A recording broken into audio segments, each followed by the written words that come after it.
The Ministry of Education held a press conference headed by the Minister of Education and Chairman of the Board of Trustees of Higher Education Council, Dr. Mohammed Jum'a, in the presence of a number of officials from various educational sectors, held in light of the Ministry's preparations for the new academic year 2023 to 2024. The Minister reviewed a number of achievements and decisions that were implemented to serve the educational field, stating that the new academic year will witness the activation of the new schedule for students' working hours. He added that the academic year will also witness the implementation of several educational programs aimed at improving students' performance. The Minister focused on the attention given by the Ministry to students with special needs through the expansion of a number of classes and their equipment and the provision of transportation for them.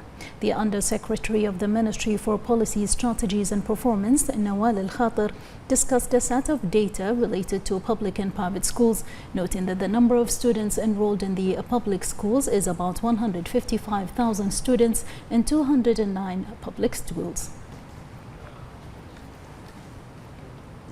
The Minister of Youth Affairs, Rawan Tawfiqi, met with the 5th batch of the National Leadership Program Hypo Youth, which is organized by the Bahrain Institute of Public Administration in cooperation with the Ministry of Youth Affairs and Injaz Bahrain. The Minister indicated that under the leadership of His Majesty the King and through the forward-looking vision of His Royal Highness the Crown Prince and Prime Minister and the youth initiatives and projects of the representative of His Majesty the King for Humanitarian Work in Youth Affairs and Chairman of the Supreme Council for Youth and Sports, His Highness Sheikh Nasser bin Hamad Al Khalifa, Bahrain has been able to provide a supportive environment for the development of youth to make them a pivotal contributor to national plans and initiatives. For her part, the Director General of the Institute, Dr. Sheikh Rana bint Isa Al Khalifa, stated that the meeting highlights the Bahraini energies and youth leaders who are capable of participating in the decision-making process and preparing development plans and initiatives aimed at achieving national aspirations. The chairman of the Sunni Waqf Council, Sheikh Dr. Rashid bin Mohammed Al-Hajri, inaugurated the training course on preparing preachers, imams and muaddins, which is taught by Sheikh Mohammed bin Ramzan Al-Hajri and Sheikh Saad bin Shayyim Al-Anizi. Dr. Al-Hajri affirmed that this course comes within the efforts of the Sunni Waqf's Board of Directors to advance holders of religious positions. He said that this course is presented by an elite group of eminent scholars and includes 3 categories. The first is the muaddins, the second is the imams, while the third is for preachers. He stressed that the Sunni Waqf Council is keen on the participation of all those who hold religious positions in the training course, which aims to train more than 300 preachers, imams and muaddins. Dr. Al-Hajri thanked Sheikh Mohammed bin Ramzan Al-Hajri and Sheikh Saad bin Shayyim Al-Anizi for teaching this course.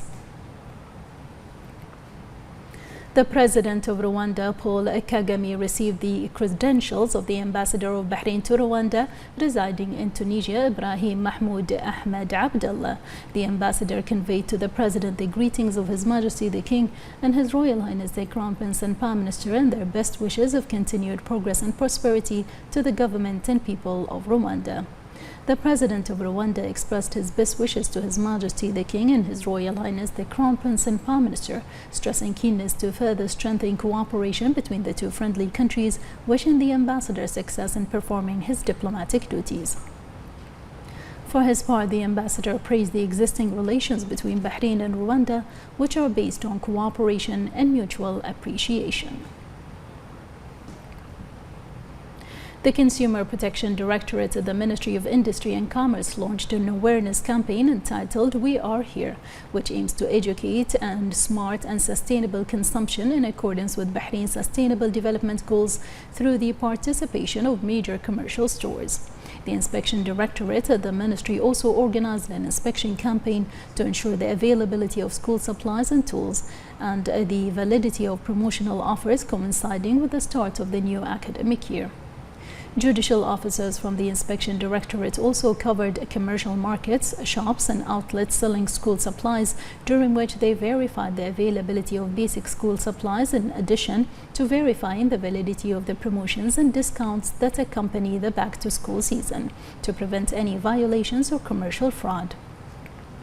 They also ensured that the prices of goods displayed on the shelf match their prices at payment, and that necessary legal measures are taken when any violations and unfair practices are detected.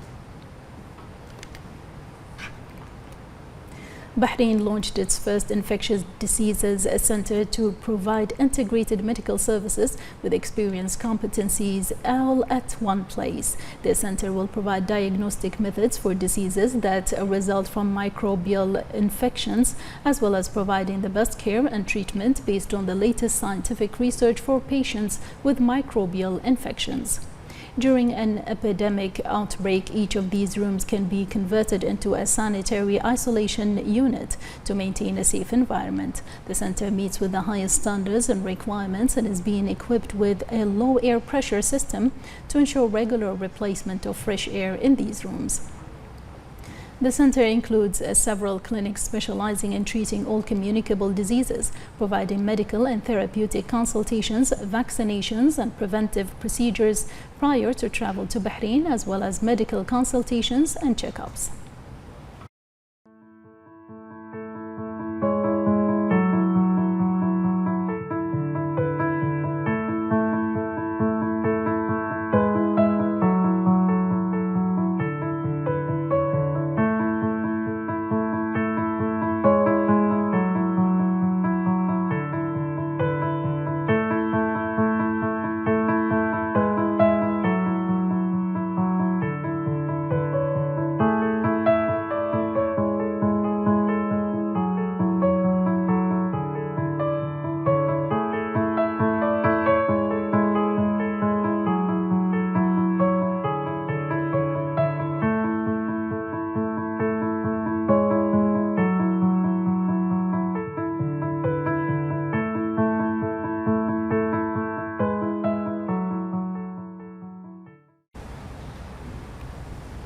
The Agriculture and Marine Resources Affairs at the Ministry of Municipalities Affairs and Agriculture, in coordination with the Ministry of Interior, the Labour Market Regulatory Authority and the Muharraq Municipality, carried out an inspection campaign to control unlicensed labour working at sea in markets and at fishing selling points, which aims to educate workers in the fishing sector on the necessity of adhering to the regulations and laws that contribute to the sustainability and prevention of marine wealth.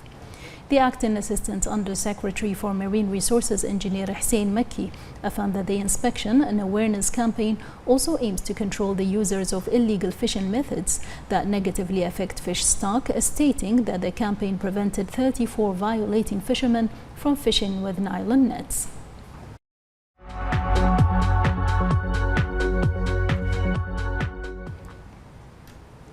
The Crown Prince of Kuwait, His Highness Sheikh Mish'al Al-Ahmed Al-Jaber Al-Sabah, met with British Prime Minister Rishi Sunak at number 10 Downing Street in London. The Kuwaiti Crown Prince discussed with the British Premier means of enhancing bilateral relations between both countries in various fields. The two sides also discussed the importance of opening broader horizons for cooperation, in addition to a number of issues of common concern. Several MOUs were also signed between Kuwait and Britain, including an MOU for investment partnership.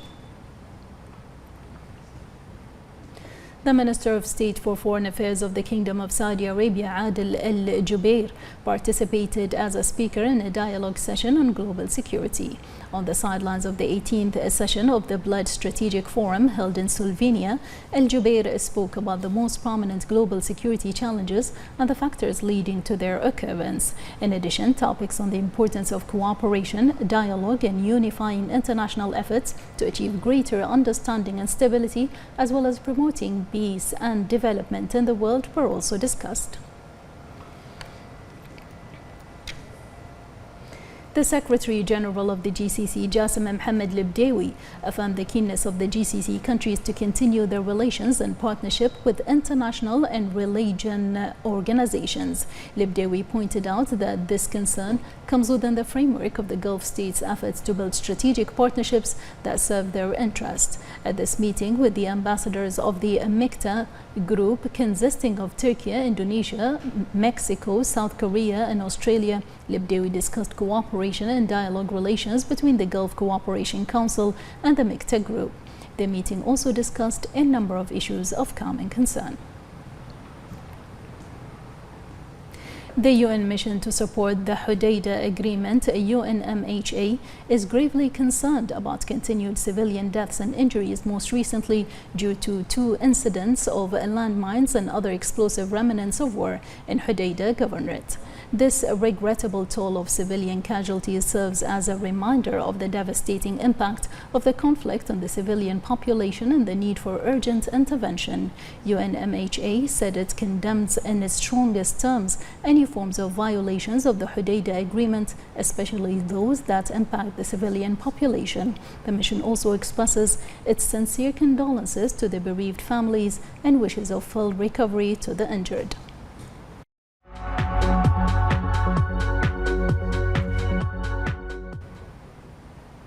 In cooperation with the Ministry of Youth Affairs, the Bahrain Chess Federation held the Youth Chess Tournament in implementation of the Federation's plan to spread the game of chess among all age groups in the Kingdom of Bahrain.